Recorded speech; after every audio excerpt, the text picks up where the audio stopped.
ఇంక్లాబ్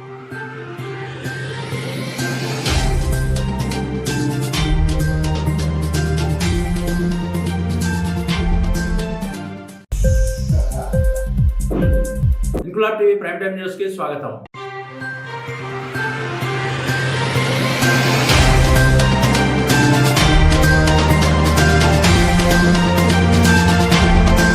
పది లక్షల మంది విద్యార్థుల ఉజ్వల భవిష్యత్తును నిర్దాక్షిణ్యంగా ప్రస్తుత సీఎం జగన్మోహన్ రెడ్డి నాశనం చేశాడని టీడీపీ పొలిట్ బ్యూరో సభ్యుడు, పార్టీ సీనియర్ నేత, మాజీ కేంద్ర మంత్రి అశోక్ గజపతిరాజు అన్నారు. ఎన్టీఆర్ 101వ జయంతి సందర్భంగా పార్టీ కార్యాలయమైన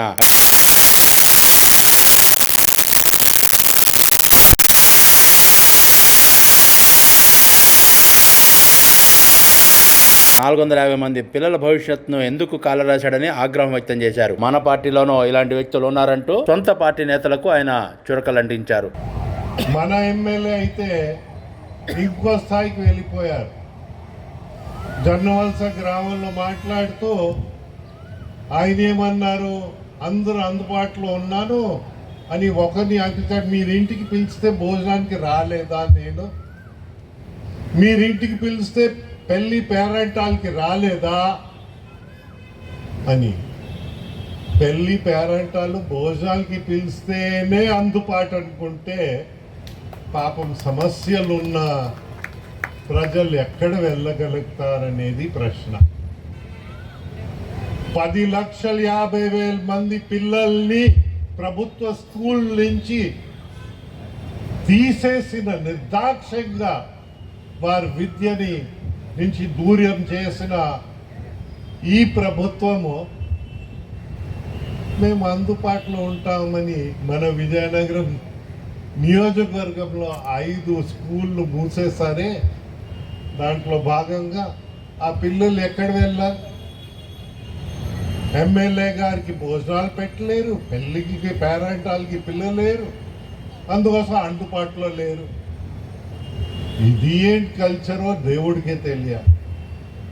మన గురజాడ మనకు నేర్పించారు, ఉట్టి మాటలు గట్టి పెట్టు, గట్టి మేలు తలపెట్టబోయ్ అని. నా స్వర్గీయ తండ్రి 450 మంది పిల్లలకి ప్రతిరోజు భోజనం పెట్టేది, ఆ పిల్లలు కడుపు తన్నిన దుర్మార్గులు అని విషయము నేను మనవి చేస్తా ఉన్నాను. చాలా బాధతో ఈ విషయం చెప్తా ఉన్నాను. 54 నుంచి ఆ పిల్లలకి భోజనాలు పెడతా వస్తుంటే మీరందరూ అందుబాటులో నాయకులట ఈ పనులు చేస్తారట. మన పార్టీలో కూడా కొందరు తయారయ్యారు. మేము ఉంటేనే తెలుగుదేశం, లేకపోతే తెలుగుదేశం కాదు. మేము తెలుగుదేశం పార్టీ ఓట్లు స్ప్లిట్ చేసి దుర్మార్గుల్ని తెచ్చి మా తడాకా చూపించుతామని ఇక్కడ బయలుదేరిన పెద్దలు, సిగ్గుల్ని విచ్చిన రాజకీయ నాయకులకి నేను ఏమనాలి నాకైతే అర్థం కాలేదు. అన్నగారు మనకి విలువలు నేర్పించారు. ఆ విలువల్ని పట్టుకుని మనం ముందు వెళ్తే భావి తరాలకి ఈ రాజకీయం పనికి వస్తుందని విషయము, లేకపోతే అర్థం లేని మాట.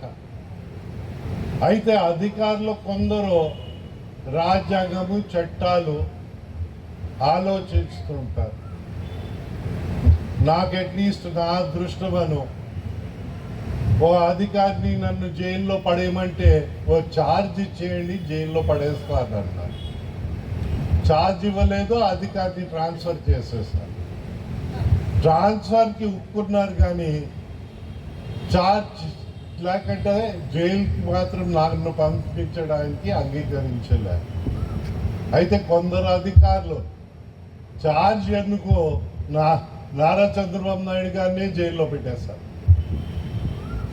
ఛార్జ్ లేకంట, ఏమీ లేకంట 52 రోజులు, 1-2 కాదు. సో మీకు అలాంటి అధికారులు ఉన్నారు, ఇలాంటి అధికారులు ఉన్నారు. ప్రజల కోసం పని. ఇంక్లాబ్ టీవీ వీడియోలు మీకు నచ్చినట్లయితే లైక్ చేయండి, షేర్ చేయండి, కమెంట్ చేయడం మర్చిపోకండి. సబ్స్క్రైబ్ చేయని వాళ్ళు వెంటనే సబ్స్క్రైబ్ చేసుకోండి. మా వీడియోలు మీరు వెంటనే చూడాలనుకుంటే కింద ఉన్న గంట సింబల్ని గట్టిగా కొట్టండి.